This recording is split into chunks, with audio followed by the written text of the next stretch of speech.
আসানসোল লোকসভা নির্বাচনের একেবারে শেষ লগ্নে পাণ্ডবেশ্বর বিধানসভায় রোড শো ও সভার মাধ্যমে ঝড় তুললেন তৃণমূল প্রার্থী শত্রুঘ্ন সিনহা। শেষ মুহূর্তের প্রচারে এলো ব্যাপক সাড়া। প্রথমে পাণ্ডবেশ্বর বিধানসভার হরিপুর বাজারে কয়েক হাজার মানুষের মহামিছিল অনুষ্ঠিত হয়। তারপরে পাণ্ডবেশ্বরের ফুলবাগান মোড় থেকে পাণ্ডবেশ্বর রক্ষাকালী মন্দির পর্যন্ত একটি রোড শো হয় এবং রক্ষাকালী মন্দির প্রাঙ্গণে বিশাল জনসভা অনুষ্ঠিত হয়। শাসক থেকে বিরোধী সকলের চোখে এবার পাণ্ডবেশ্বর বিধানসভার দিকে।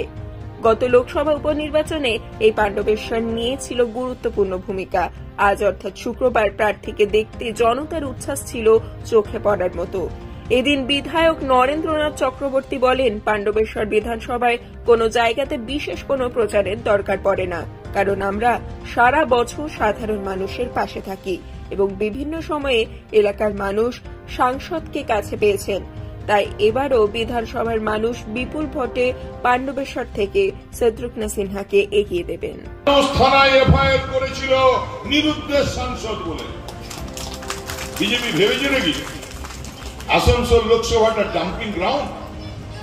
তাই ওরা রদ্দি মালকে আসানসোল এনে ভোটে দাঁড় করিয়ে দিয়েছে। আসলে ওরা জানে যে কে কোথাও দেওয়া যাবে না, বাঘের মুখে ফেলে দিয়েছে। বন্ধু, আমরা সৌভাগ্যবান। একধারে যেমন শত্রুঘ্ন সিনহাজি নাম করা সুঅভিনেতা, তেমনি অন্য ধারে তিনি একজন প্রতিষ্ঠিত সাংসদ, তিনবারের সাংসদ, দুবার কেন্দ্রীয় মন্ত্রী এবং শুধুমাত্র আমাদের 2 বছরের এমপি থাকাকালীন তিনি পাণ্ডবেশ্বর বিধানসভার জন্য এই যে কিরিটি বসে আছে, কিরিটির গ্রাম নবগ্রামে এমপি কোটায় 50 লক্ষ টাকা দিয়ে কমিউনিটি সেন্টার তৈরি হয়েছে। আমাদের পাণ্ডবেশ্বরে আমাদের যে কমিউনিটি সেন্টার তৈরি ছিল সেটা ভেঙে পড়েছিল, তার রিনোভেশনের জন্য, নতুন করে গড়ে তোলার জন্য, নতুন করে সাজিয়ে তোলার জন্য এমপি ল্যাডের টাকায় 50 লক্ষ টাকায় আমরা সেই কমিউনিটি সেন্টারটাকে আবার তো পুনরুদ্ধার করেছি, নাম দিয়েছি দিগন্ত। এছাড়াও আমাদের বিধানসভা কেন্দ্রে রাঙামাটিতে সেখানে এমপি সাহেব 50 লক্ষ টাকা দিয়েছেন কমিউনিটি সেন্টার তৈরি করার জন্য। এছাড়া আমাদের পড়াশোলে এমপি সাহেব টাকা দিয়েছেন 30 লক্ষ টাকা রাস্তা তৈরি করার জন্য। আমাদের আরতিতে মসজিদের সামনে গার্ডওয়াল করার জন্য এমপি সাহেব 25 লক্ষ টাকা দিয়েছেন।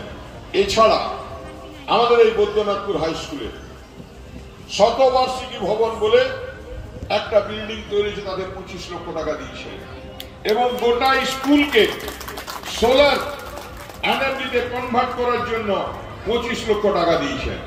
পাণ্ডবেশ্বর বিধানসভার আরো 5টি স্কুলকে, কেন্দ্রা, বৈদ্যনাথপুর আমাদের এবং ইছাপুর স্কুলকে, প্রত্যেকটি স্কুলকে সোলার এনার্জি কনভার্ট করার জন্য 25 লক্ষ টাকা করে দিয়েছেন।